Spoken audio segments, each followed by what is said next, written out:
co-colleague, Brother Dr. Samuel Naman, here with us. I, on behalf of Brother Samuel and myself, present the format for the dialogue.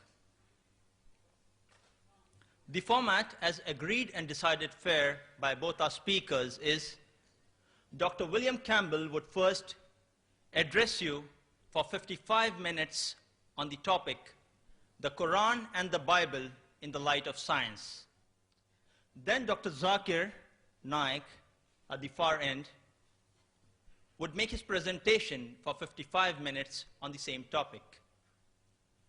This would be followed by a response session in which Dr. Campbell would respond to the matter presented by Dr. Zakir for 25 minutes, followed by Dr. Zakir too responding for 25 minutes to the matter presented by Dr. Campbell.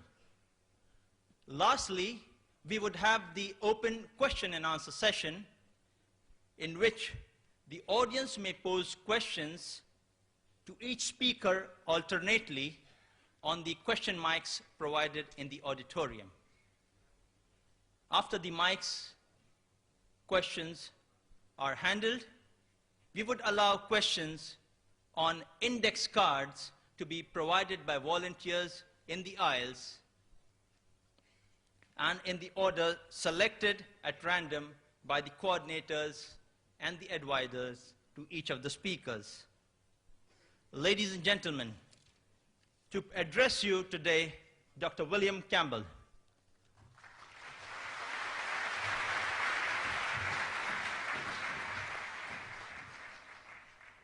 Greeting to Dr. Naik, who almost surely came the farthest. Greeting to Sabil Ahmed and Mohammed Naik. And greeting to the organizing committee. Calling this the ultimate dialogue is a bit of an exaggeration, but it is good advertising. And greetings to you, the audience.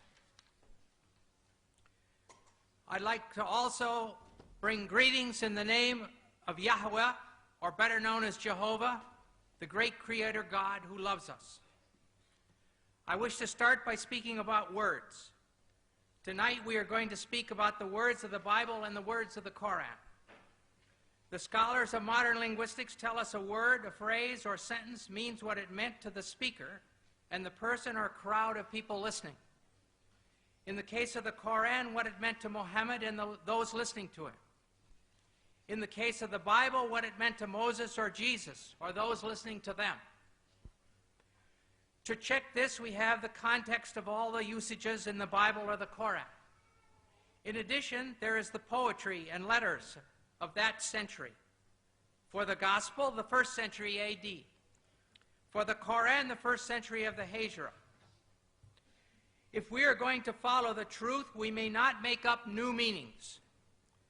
If we are seriously after truth, there are no permissible lies. Here is an example of what I'm talking about. You can have the first slide here.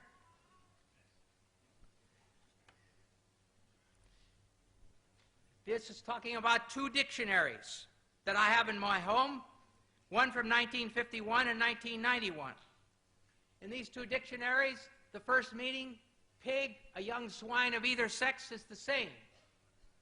The second meaning, any swine or hog, any wild or domestic swine, it's the same. Third, the flesh of swine, pork, is the same.